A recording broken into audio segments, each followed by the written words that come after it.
first time I was abducted, I was 6 years old. It was the day after my birthday. I remember, I don't remember a lot. I remember going up with lights, and I was outside, and I remember a cold steel table, and I couldn't move, and I was 6 years old.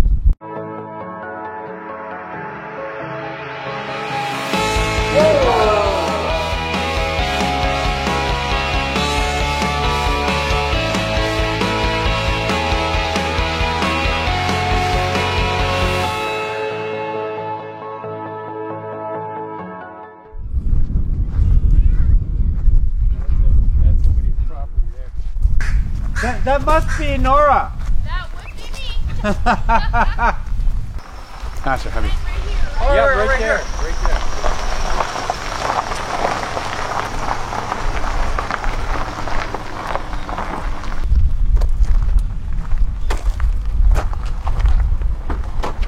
Well, hello, Nora. Hola.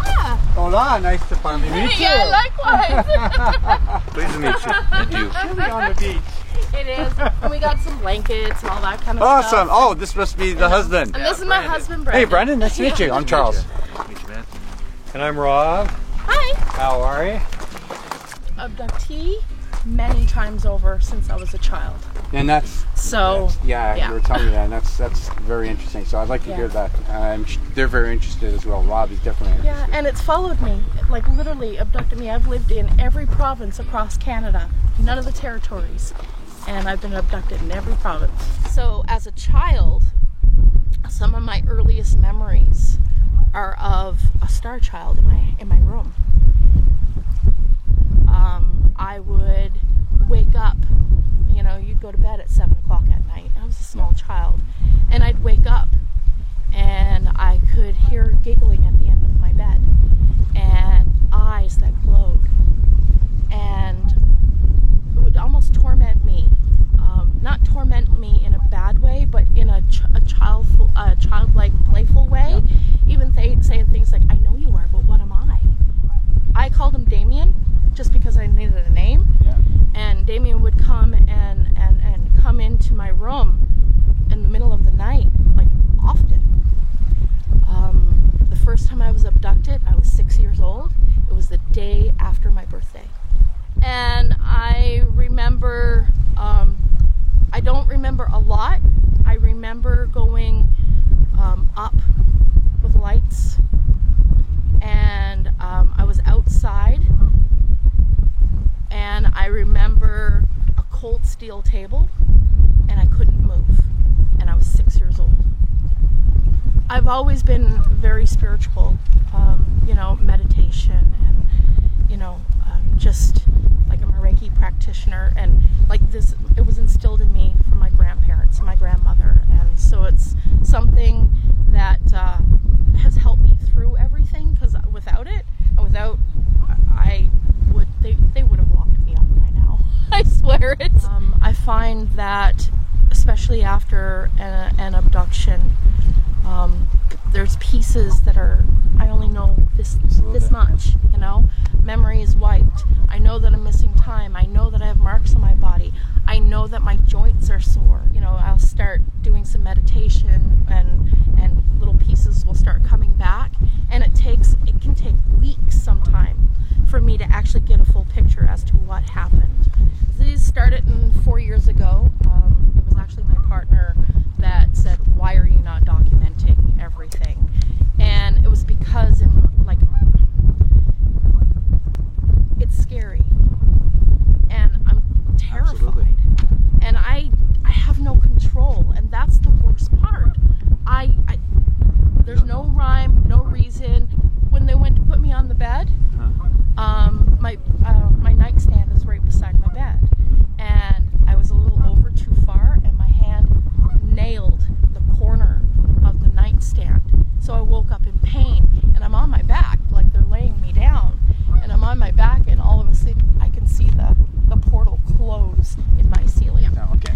So this was taken in downtown Edmonton. I don't know if you can see the UFO, but we did check, and on April 23rd, 2018, between the time of 7:30 and 9:15. There was absolutely nothing in that airspace. There was no weather balloon, absolutely nothing. It sat there for a couple of hours in downtown Edmonton. You could see it standing on Jasper Avenue. Did anybody else see it? Your family, obviously. Yeah. Well, we pointed it out to a couple people. Yeah. And well, then that's definitely something in the sky. And then this is actually just a friend of mine did this on a blew it up. Yeah. Yeah, blew it up, and this is not altered at all. That's a weird shape. It is, and it almost looks like it's almost phasing in and out. And we had just turned off the lights, and I rolled over, and my husband was on his side facing me with his back to where the fan was. And, I flipped over because I was going to snuggle him before bed. And when I flipped over, this alien, I kid you not, this alien is standing behind the fan with his hands on top of the fan. Just literally standing there. He's standing about 4.5 feet tall. He's got, the whole, it was a gray, had to be a gray because of the shape of the head, but you didn't the eyes. You saw the eyes, yeah. Eyes and hands, long, spindly hands on top. And I lost it. I'm like, oh my God, oh my God, oh my God. And I'm screaming at him. And I'm like, turn on the light, turn on the light, turn on the light. He's like, what? I'm like, turn on the flipping light, you know? Yeah. So he's like, what? And when he turned on the light, he turned tail, ran towards the bathroom. You saw him run, yeah. And disappeared. So, how did he get out? That happened. I didn't sleep. In fact, I didn't remember it happening the next day at all. It was my husband that filled me in, and he's like, "How can you not remember? Like we didn't sleep for hours because you were so, And he was unnerved because when your wife is giving blood curdling screams and crying and right freaking out and right next to you, we didn't sleep. In fact, we moved.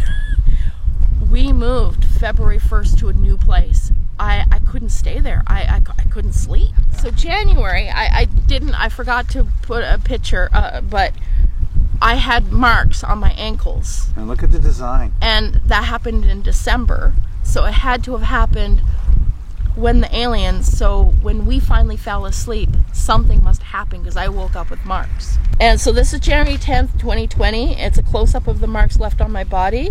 And that's 6 weeks old at that point. They almost look like burn marks. It looks like a bubble, like a second-degree bubble burn, This is 6 weeks later. Yes, right. I don't remember anything. But were they painful to touch? Did They you have weren't. Any ankle issues? At all. There was nothing. My ankle hurt. Okay. Every time I'm getting these marks across my body, I've had them on my elbows. I've had them on all my joints. All your joints. Yeah, and at one point they must have tried to map me or something because I woke up and I had prong marks on every single joint in my body. Whoa. And those took 3 months to heal. Ever since they started doing this to my hands, I've developed arthritis that I never had before. Well, I'm always in pain. It's been really bad. Have you had x-rays to have a look inside of your joints? There's nothing. Or blood tests? There's just inflammation. Just inflammation. Huh? So they're like, I guess it's arthritis.